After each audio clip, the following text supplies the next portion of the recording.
The PlayStation 2, a console very dear to my heart. It was our main console during the formative years of my life, and I still hold fond memories of playing it until dawn, only noticing when the roosters started crowing. I had a lot of PS2 games that none of my friends had, and they had just as many that I'd never even heard of. There were plenty of PS2 games, over 4,000, so it only makes sense that a few of them flew under the radar. Today I want to talk about the lesser-known PS2 game, Maximo, Ghost to Glory, and its sequel, Maximo vs. Army of Zin. The two games are a spin-off of the Ghosts and Goblins franchise, using character designs by Susumu Matsushita. Matsushita made several illustrations for video game magazines, and has a unique style inspired by American comics. Ghosts and Goblins is a 1985 arcade classic that is famously one of the most difficult games ever made. It was ported to the NES and various home computers the following years, and earned several sequels, notably Super Ghouls and Ghosts for the SNES. Maximo, Ghost to Glory was first released in Japan on December 27, 2001, and on February 12th and March 1st the following year in North America and the EU respectively. Army of Zin released 2 years later in 2003. There was supposedly a third game in the works, but it never saw the light of day. We had a copy of Army of Zin, but not the first game. In fact, I didn't even know there was another game until very recently, when I started doing research for the video. Originally, I only planned on making this video about Army of Zin, and eventually go back and make a second video on Ghost to Glory. But as I finished playing through, I decided to combine them into one video. I was a bit conflicted about what order to cover them in, since I played the second one first, but in the end I decided to go over Ghost to Glory first. I went into this game with some very complicated expectations. Knowing that it was a spin-off of Ghosts and Goblins, I was expecting an unfair and frustrating experience. Coming from the second game, I was also worried that it would be frustratingly different. Not to spoil the second half of the video, but this mostly wasn't the case. The games are both distinct enough from each other, and I think that they can both stand tall on their own merits. Ghost to Glory's arcade DNA shows almost everywhere. The main menu is heavily stylized, prioritizing form over function. Maximo stands in a circle of gravestones, the graves being the menu options. Moving to another rotates Maximo and the camera to that gravestone. Funnily enough, on a fresh save there are only 2 options available, so if you go the other direction, Maximo will swing all the way around to the other side. Choosing an option has him smashing the gravestone with his sword. I don't think that words can do this intro cutscene justice, so I'm just gonna show you.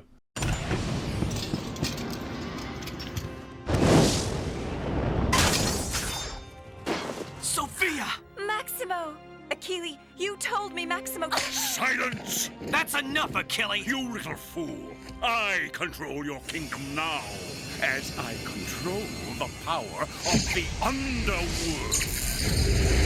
Sophia! Behold, my dark power!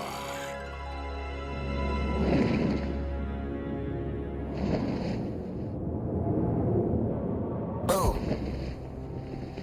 What? Not afraid of death? There are worse things than death. True, true. Things like that. Huh? Do ya? Do you know what that is? Achilles' drill made that hole.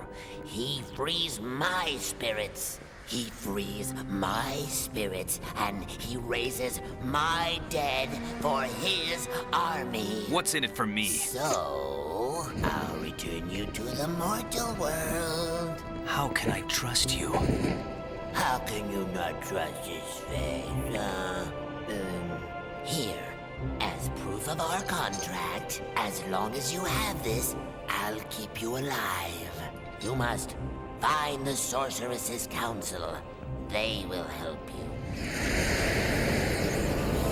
Why are you helping me? If there's no more dead, then I'm out of a job. Now go! Good luck, Maximo!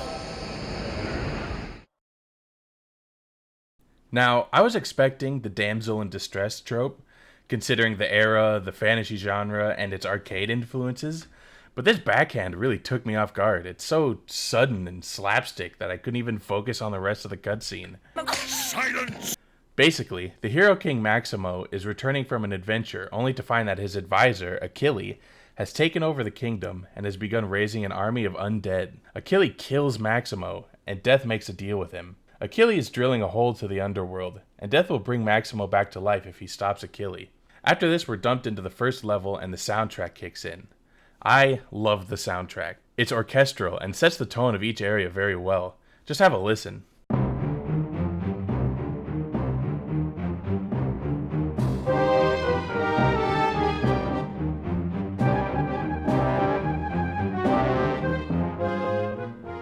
Good stuff. It's not exactly a secret that I love skeletons. Skeletons as enemies, characters, a general design aesthetic. They're just full of charm, and Maximo nails it. Just look at them, they're so silly and whimsical. The idle animation when they can't reach you is so charming too.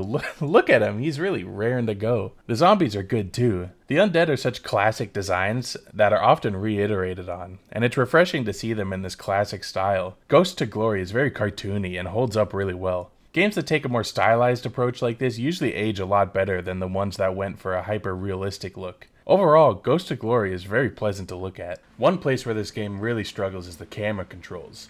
The camera will try to stay behind you, but it's a bit sluggish, and you can't turn it with the right analog stick. You can move the camera directly behind you with L1, but it doesn't work if you're moving. So if you want to move the camera, you have to stop moving, try to orient yourself in the right direction, and press L1. It's pretty cumbersome, but it wasn't so bad that I wouldn't eventually get used to it. Holding R1 while standing also temporarily puts you in first-person mode, which is helpful to see around sometimes.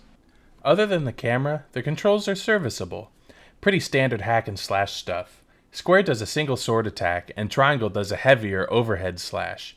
L2 is crouch, but I only used it twice in the whole game, and ended up completely forgetting about it most of the time. Maximo has a shield that you can raise with R2. Your shield has limited uses however, and every blocked attack reduces your shield charge by 1. You can find recharges, but if your shield charge runs out, it breaks, and you have to find a new one. Maximo is purposely weak at the start, which makes the controls feel a little clunky, at least until you can find some power-ups. To grow stronger, you find power-ups dropped by enemies. When you pick up a power-up, it's added to this mechanism at the bottom of the screen. These power-ups cover a wide range of benefits in combat. Some notable power-ups are the second strike, which lets you swing your sword twice in a combo, and the shield throw, which lets you throw your shield.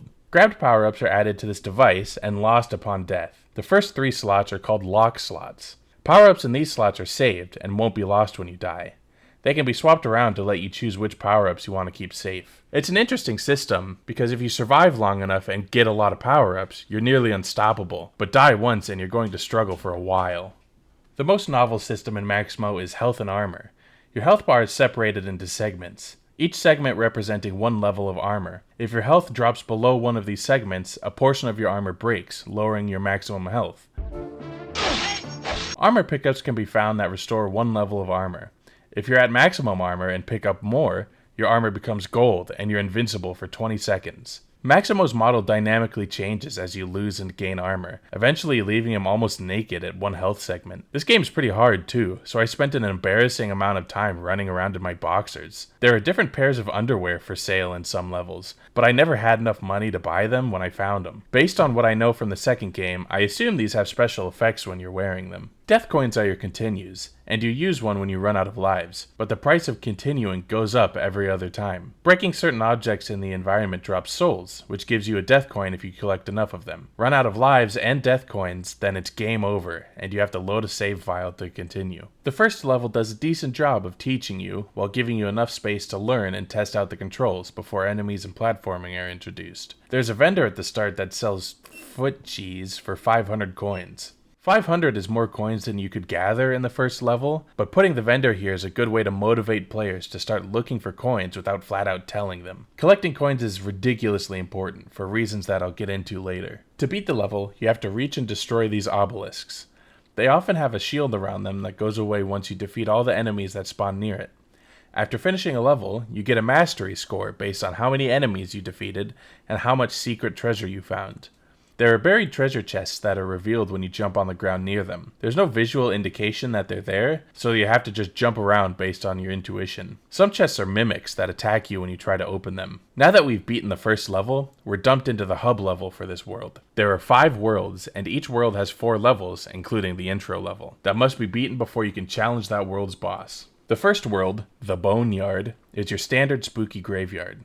I like it. The enemies look right at home here. The music in this area is the best, and it's an iconic first world. The first boss, Ghastly Gus, is trivial if you know what to do. Most of the Ghost of Glory bosses are like this. The game's boss battles are more like dangerous puzzles than actual combat encounters. To defeat Gus, I just hit him with a shield throw to make him hop on one foot, then ground slam the other foot to make him fall down. When he's down, you can attack him once. 6 attacks later, he dies. As I watch over the footage again, I'm just now realizing that I'm pretty sure that the intended method is to crouch attack his other foot, and I was just lucky enough to be able to hit it with a ground slam. I won't always be this lucky, however. After defeating Gus, one of the 4 trapped sorceresses are released. She increases our amount of lock slots by 1, allowing us to save 1 extra power-up on death. She also offers us one of 3 rewards: a full armor refill, a kiss, and a sinister third thing that I'll get to in a moment. The armor refill does exactly what it says on the tin, but the kiss is a little more special. It adds a kiss to your power-ups, which doesn't give you any in-game power boost,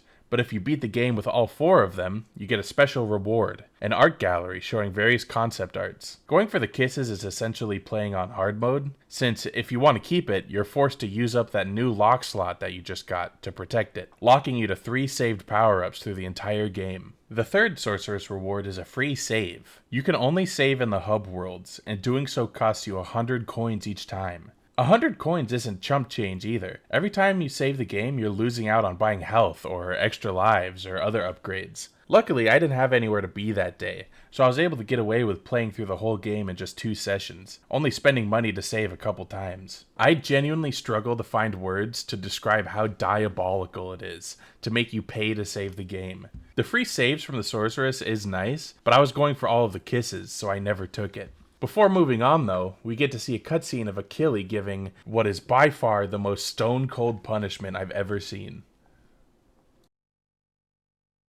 General! Your orders were to kill Maximo, so here is your reward.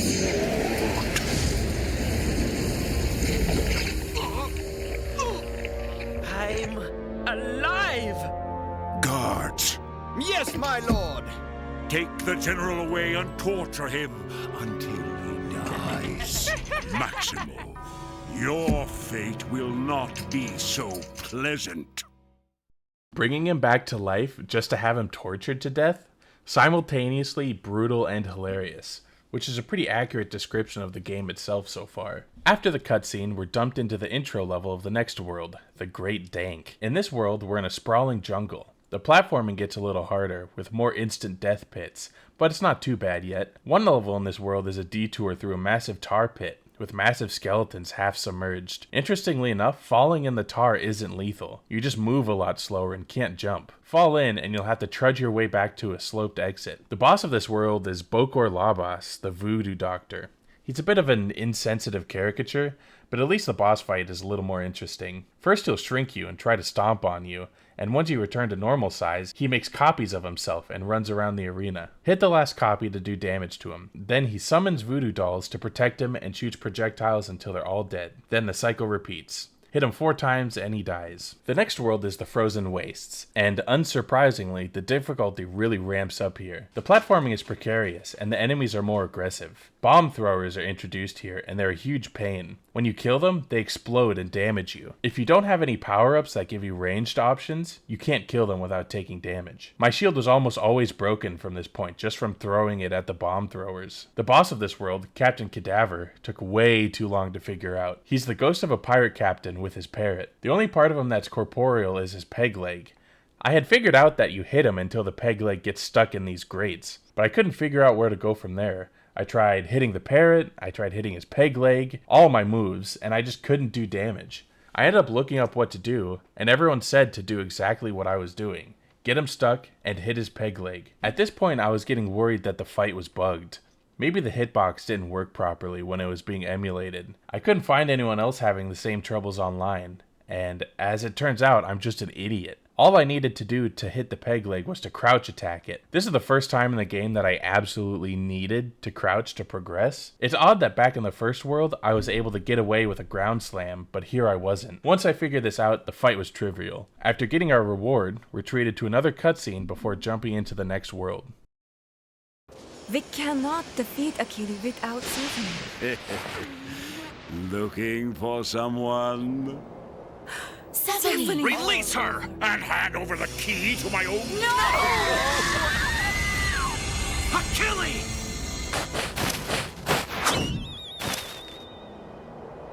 Hey, Maximo! Okay, who died? Your friend's soul has been sent to the underworld. You're going to have to find her. This may sting a bit. Let's do it. Hi-ya! Give him hell, kid!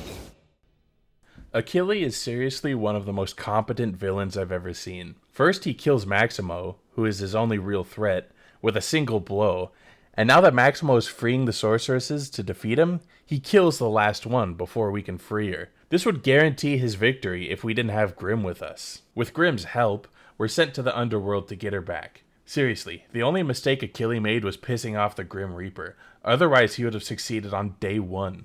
The fourth world is the underworld. The terrain consists of floating islands full of traps like saw blades and giant swinging maces. The platforming here is precise, and the combat borders on frustrating. By now, the skeleton enemies almost always block your attacks. And if you hit one that has its shield up, it's almost guaranteed to get a counter attack on you. Strong power-ups are basically required here. The boss, Lord Glutter Scum, is pretty underwhelming. Just wait till he breathes fire and smack him in the ass. The final world starts with a siege on the castle, and the missions here are presented more linearly. The levels here have less platforming, but the combat is the hardest it's ever been. The hub world is neat, with the underworld drill in the center courtyard, and you proceed upwards until you reach Achilles at the top. This is the only boss fight that has any real difficulty. The fight is in several stages. Achilles will fire magic at you, and after you've hit him a few times, he'll summon a giant head that drops landmines and moves around the arena shooting lasers. He will also raise a shield that has the symbols of a certain power-up on it. The shield can only be destroyed by hitting it with the matching power-up. If you don't have the required power-up, you have to wait until he drops the shield and summons a new one. If you've got the 4 kisses, it means you pretty much have to beat the fight on your first try, because if you die and go down to only 3 power-ups, the fight becomes ridiculously hard, since you're almost never going to be able to break his shield. After doing enough damage, 4 pylons emerge from the ground and begin healing Achilles while he grows massive in size. You have to destroy the pylons to continue the fight. After they're destroyed a second time, he enters his second phase. The second phase is honestly embarrassing. He repeatedly does the same easy-to-dodge melee combo. It's so easy that it feels like a joke. After defeating Achilles, we're reunited with Sophia.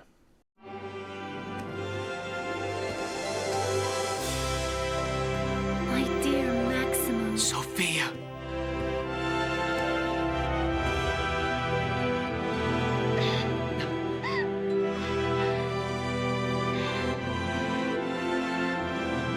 I feared you were dead. What happened to Achilles? Gone. Excellent.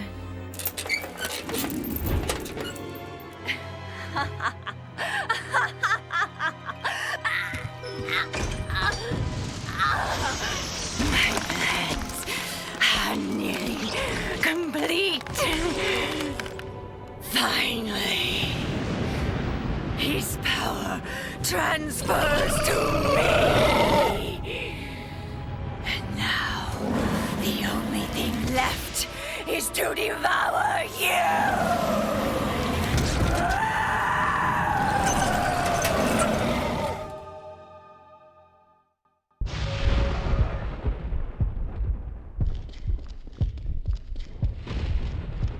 Yep, Achilles isn't the final boss, it's Sophia. I love this fight. The throne room is pitch black, save for the windows and the occasional lightning flash. Sometimes you can catch a glimpse of Demon Sophia's glowing eyes in the distance, or her silhouette in front of one of the windows. She'll run around the arena and eventually try to get close to you. When she does, you have to attack her before she hits you. Honestly, it's amazing. There's no music, but there's a pounding heartbeat the whole time.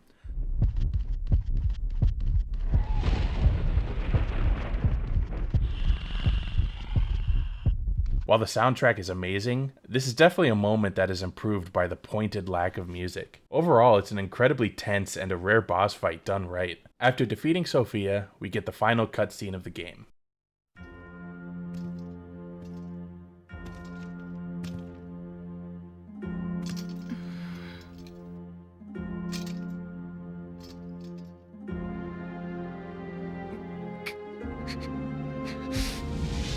Well, buddy, I owe you one. You saved the day and won back both our kingdoms. What's the matter, buddy? Aren't you happy? Why should I be? My kingdom is in ruins. And Sophia? Dear God, Sophia.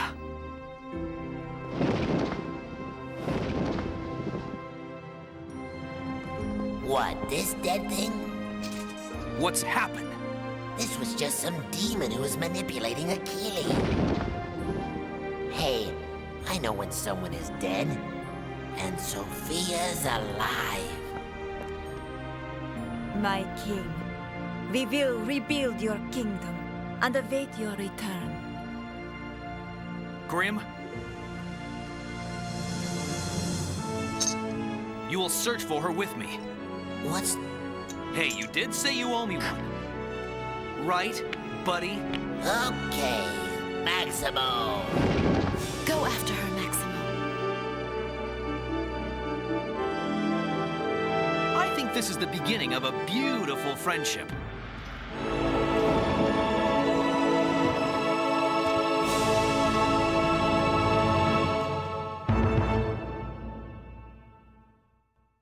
Overall, I was pleasantly surprised by Ghost to Glory.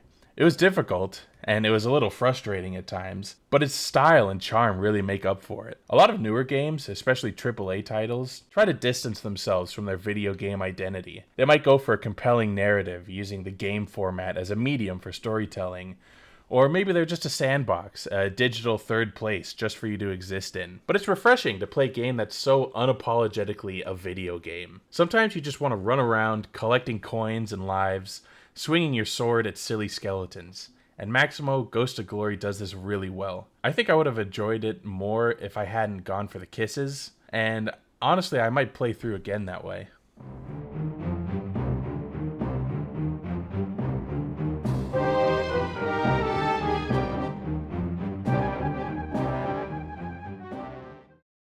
Only a couple years later, in 2003, Maximo Army of Zin was released for the PS2. This is the game that I had growing up, and also never managed to beat. In many ways, the sequel does a lot of things differently, while still keeping the DNA of the first. Combat is more of a focus in this one, and has been upgraded quite a bit. Maximo has more moves, more weapons, and even a nifty combo counter on the left, Devil May Cry style. The higher your combo is, the more money that enemies drop. They drop a couple coins at first, but build up a large combo, and each enemy explodes in a shower of diamonds and money bags. A lot of his standard moves are the same ones that you would get as a power-up in the last game. For example, his main combo has more swings, he can spin attack, and the shield throw is default now. The shield bar still exists, but it's been rebranded as the super bar. Luckily, blocking doesn't take away from it anymore, and your shield never breaks. A very welcome change. The super bar is used for your more powerful moves, like the shield throw, or this funny move, and it regenerates when you hit enemies. Souls are back too. Most enemies drop souls when killed. Collect enough and you get a soul coin. In this game, the soul coins are your lives, which makes more sense narratively than the last game. Run out of lives and you're booted out of the level. Saving is free, and can be done between levels. The health works mostly the same too, but they got rid of the 4th level of armor and vulnerability. Luckily, you can still get a 4th health bar and the golden armor. He even still shouts hey when he loses an armor segment. Before we go any further, let's watch the opening cutscene.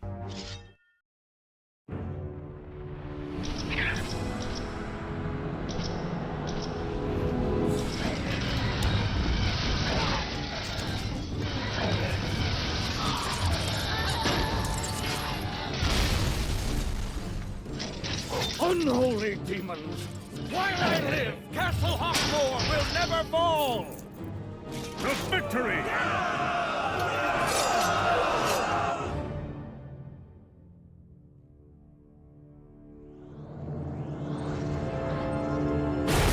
Quickly, men! Get the last of them into the vault before they rise again! Sire, we can't hold them off much longer. Seal the vault behind me! But Lord Morgan, you'll be trapped! Seal it now! On this day, I charge the heirs of Hawkmoor to protect this vault with their very lives. It must remain sealed forever.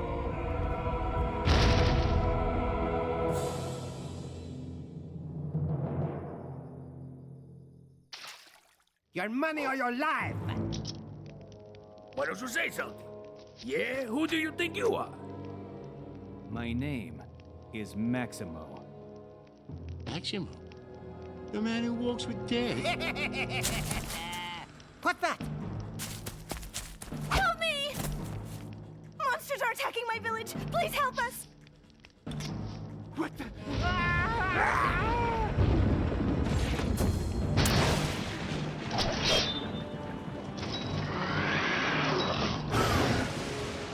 You're late, Grim.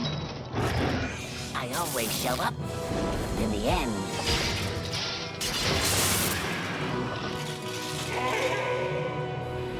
Hey, buddy, it's been a while. Good to see you too, Grim. I've scoured the underworld, but Sophia's soul isn't there. Come to think of it, I haven't seen any new arrivals lately. Then Sophia's alive? Maybe.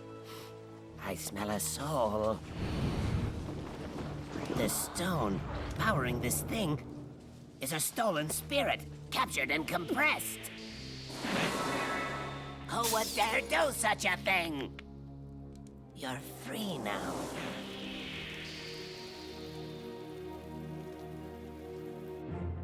I have to go find who's doing this.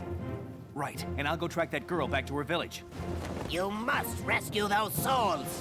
I'm on it, Grim. Here. If you need me, just use the coin. Thanks. Are you sure I'll be needing this? Oh yeah, I guarantee you will. First of all, this guy's sacrifice and the imagery of him locking himself in the vault stuck into my brain and never really left. It's ultimately what made me settle on making this video my next one. The second half of the intro does an excellent job of introducing Maximo, his goal of finding Sophia, and his association with Grim without bogging us down with a long lore dump. Going into the first level, we discover that these mechanical monsters are indiscriminately slaughtering villagers, which introduces us to a major mechanic of the game: rescuing innocents. In normal levels, there will be the occasional person being attacked by enemies. Once the enemies are gone, the innocent will give us a reward, usually in the form of treasure, health and armor, or hints about secrets in that level. They die pretty easily, and they do take damage from your attacks too, so some of them are pretty hard to rescue. There's a traveling merchant and an old warrior who will sell things to you once you rescue them. The merchant sells underwear, shield upgrades, and supplies. Each pair of underwear has a special effect, like revealing hidden chests or letting you get the 4th tier of armor. He also sells hint scrolls, which either give short lore drops or teach the specifics of certain mechanics. The warrior sells combat upgrades, like new attacks or upgrades to your maximum supercharge or Grim meter. The Grim meter fills every time you collect a soul. When it's full, you can temporarily transform into Grim, making you invulnerable while also dealing massive damage. I mostly saved it for emergencies, like when I was on low health or when I needed to quickly kill enemies to rescue a villager. Fighting the Zin is incredibly satisfying.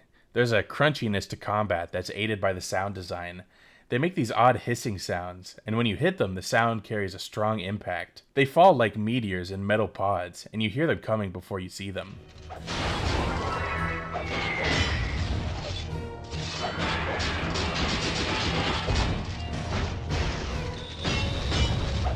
I like their designs too. Clockwork and robotic designs are ranked pretty high on my list of visual styles, right up there with skeletons. The first stretch of levels takes place in this village, and the level designs are surprisingly varied despite the simple theme. The first level is entirely outside in the rain, but the second level has you moving through several large burning buildings. The third level takes place almost entirely within this church, being a test of endurance against waves of enemies. This level also introduces the clockwork spiders. They come in 2 colors, red and green. The red ones? Cool as hell. They're great combo fodder, they have a great design, but the green ones piss me off. When they get near you, they'll start chasing you while counting down before exploding. The only problem is they'll still explode if you kill them while the countdown's active, almost guaranteeing damage. The only way to stop the countdown is to flip them over with the shockwave from a downstrike, which felt good to figure out, but this technique has a major flaw. You see, you have to hit them with the shockwave, because if you hit them with it directly, it kills them, causing them to blow up. Since the spiders are fast and try to stay close to you, it's almost impossible to avoid killing them. I think it would have been a great enemy if it wasn't for this. After finishing up in the church, it's time for boss level. I really like the presentation of this boss. As we approach a lone house on a hill, a Zin capsule crashes through the roof of the house. But instead of being destroyed, the house rises from the ground with two large legs emerging from the bottom. A massive bird-like head bursts through the door and starts attacking us. After doing some damage to it, the boss retreats into the house and blindly rams towards us. Eventually, it enters phase 2, and it shakes off the house to reveal two Gatling guns. We have to try and close the distance, using our shield whenever it's firing. The boss fight isn't exactly difficult by any means, but it's a fun spectacle with a good twist, and a lot more engaging than most of the bosses in Ghost to Glory.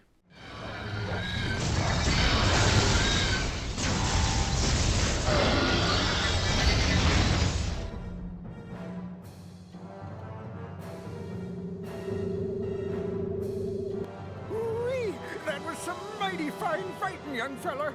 Old-timer, do you have any idea where these things are coming from? No one's rightly sure, but if I were a betting man, I'd say the Gear Master in the Haunted Forest is responsible. It looks like I'll be paying this Gear Master a visit. It looks like we have a lead on these mechanical creatures, the Gear Master in the Forest of Fear. The vibes here are best described as spooky, but Halloween spooky, not a horror movie spooky. There are enemies like highwaymen ghosts, evil scarecrows, and spiders. Some of the flaws of Army of Zin's platforming start to show here. To be specific about the platforming, it's not very good. You move slower in the air than on the ground, and you don't jump very high. To compensate for this, when you fall close to a ledge, Maximo will stick his sword into it, letting you use its leverage to jump onto the platform. It's a bit inconsistent though, and a lot of the jumps in this area are too far to make without it. It's a pretty big step down from the platforming in Ghost to Glory. You do find a new weapon in this area, the hammer. It's more powerful, but it's slower, and since it hits harder, you get less combo money. Before too long, it's time to confront the Gear Master.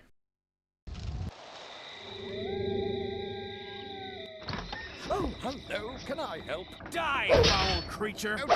Ow, stop.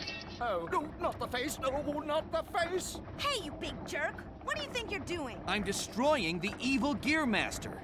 I'm the Gear Master. And who are you calling evil? Well, Gear Master, I'm here to stop your, evil army. Say, don't I know you? What army? This army. Crank, pull yourself together. At once, Mr. Stinker. What you have here is a Zin Reaper. Very nasty. 500 years ago, these things ran amok and nearly destroyed everything. Morgan of Hawkmoor trapped them in the Great Vault. It cost him his life. They're supposed to be there still. You could check, but I'm sure the current Baron would never open it. The Baron. Yeah, I know the Baron.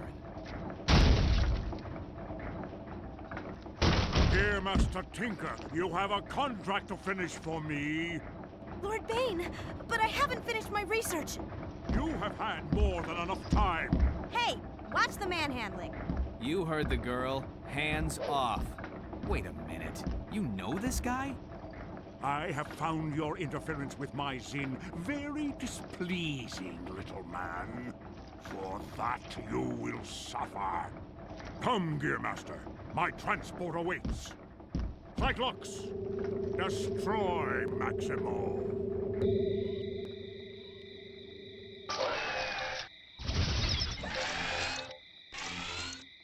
So, the Gear Master wasn't the mastermind, just the girl from the intro. But at least the real villain, Lord Bane, has shown himself and taken her away. The Cyclops is standing between us and them. The fight isn't anything special, but I like the design of this boss and how it starts confined to the house, but eventually moves to the open yard. After defeating it, we catch up to them on Lord Bane's airship. Be thankful you are still needed. Enough of your threats, Lord Buckethead.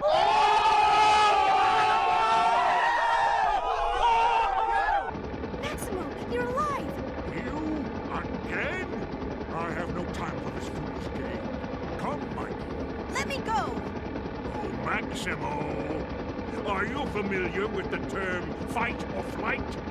Here's your chance to do both. Maximo, help! Gotta take this ship down. This level is actually pretty hard. You have to destroy 6 generators while Zin appear from floor elevators to harass you, all while a timer is counting down. It takes a few tries, but after they're destroyed, the airship crashes into the side of the mountain, and Maximo straight up dies again. Luckily, Grimm shows up to bring him back. I don't really understand why there's a timer on the previous level if you still die when you succeed, but whatever. Now we're in the mountain pass, and honestly, these levels kind of blow. The enemies exclusive to this area, the bugs and sulfur beasts, are pretty annoying. While traveling through the mountains, we learn that the current Baron of Hawkmoor's wife, Elizabeth, was captured in these mountains. One of the hint scrolls I bought tells us that Maximo and the Baron were friends in their youth, but they were both in love with Elizabeth. They fought a duel for the right to marry her, which Maximo lost, and it's also how he got the scar on his eye. We fight through the mountains, get a new sword, and rescue Elizabeth from the bugs. I was pretty low on health and in my boxers at this point, which made these next cutscenes a lot funnier. Baron, I knew... Oh.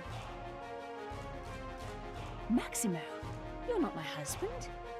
You haven't aged a day. You're still beautiful. Oh, Maximo, did Baron send you? No, but I'm taking you back to him. And then he's gonna open the Great Vault for me.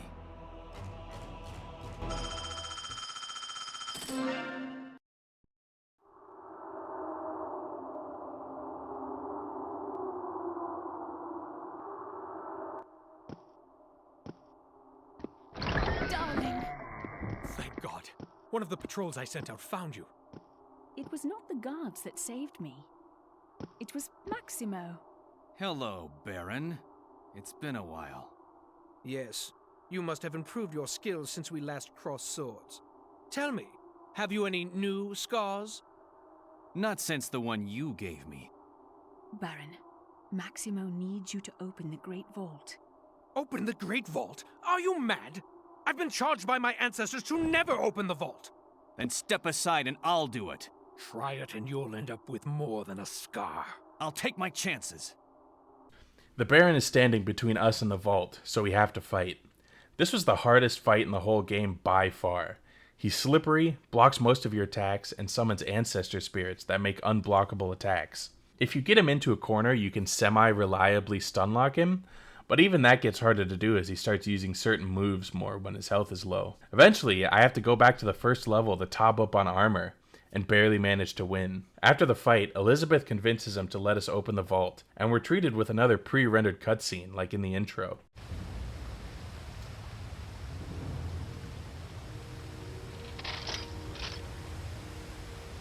For 500 years, the world has feared what lies within this vault.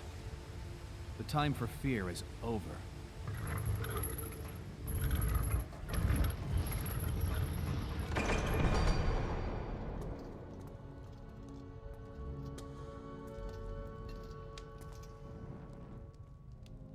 Morgan.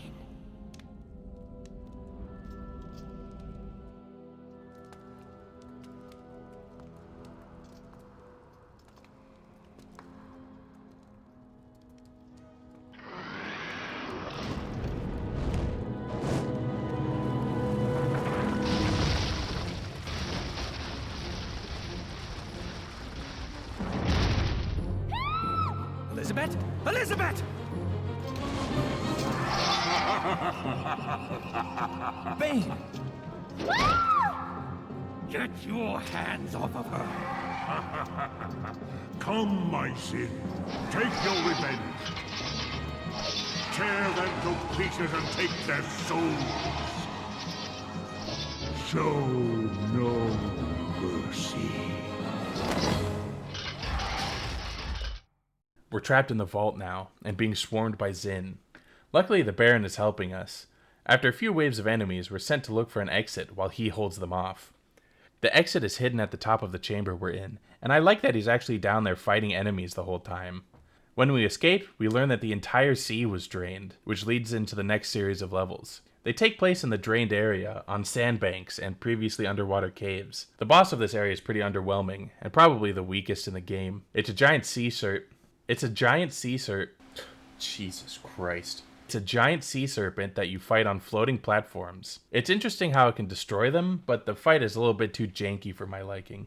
We're in the final stretch now, taking the fight to Lord Bane's base, the Soul Crusher. We start in a scrap pile, move our way up through some kind of foundry, finally reaching where he's keeping the Gearmaster. She reveals that Bane forced her to improve the Zin and... What do you mean? How? I based waste them on the ultimate warrior. You! Oh. I hate to break it to you, but Maximo straight up died 3 separate times in these games. Considering how soundly he kicked my ass, maybe she should have based them on the Baron instead. These versions use a lot of the same moves as us, which is neat, and they even yell hey the same way Maximo does when he loses armor. It's a fun little detail.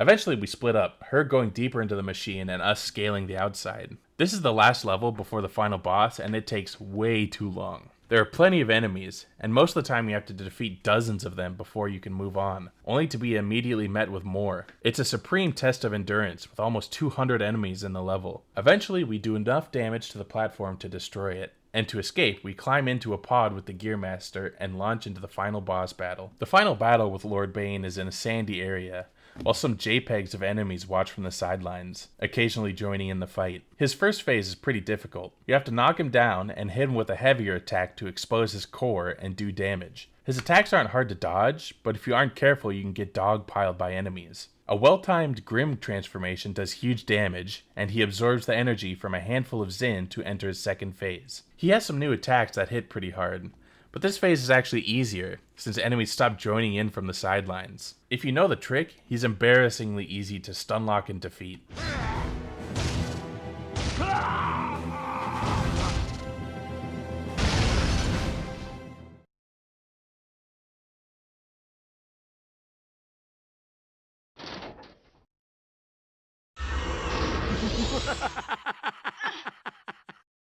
Achilles?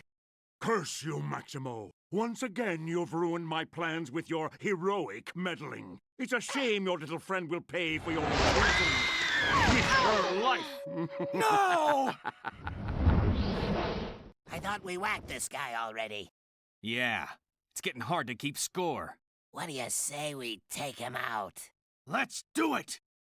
That's right. There's one more fight, and it's Achilles again, and he starts the fight by killing the Gearmaster. Classic Achilles, stone cold as always.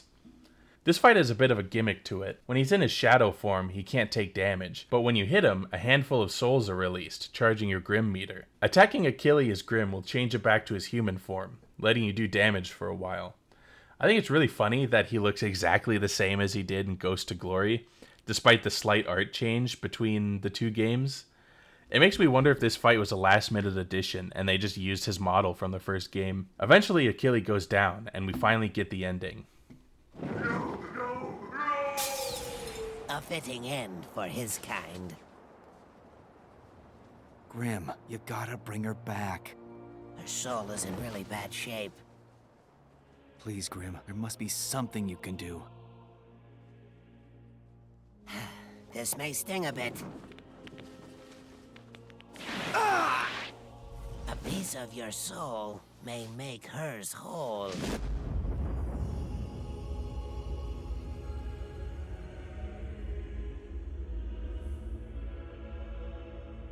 What happened?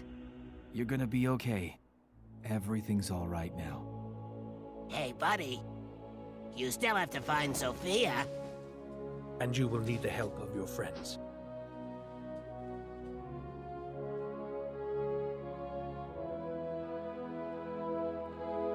Then we'll search for her together.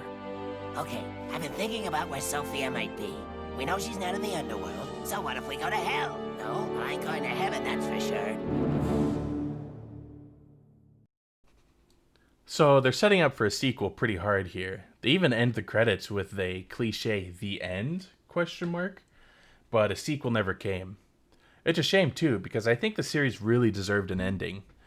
Both of the games had their flaws, but I had a really good time too. I was really expecting Ghost to Glory to suck, but it cast its sneaky little charms on me. Its save system is completely bonkers, at least when viewed through a modern lens, but it really has style. Army of Zin has its terrible platforming, and I didn't mention it during the main video, but the soundtrack isn't on the same level as the first either. It's still good, but I never stopped and admired it like I did with the first one. I do love the combat though. It's not as complex and exciting as something like Devil May Cry, but that's okay. Overall, I think they're both very interesting time capsules from a transitionary period in gaming. Silence!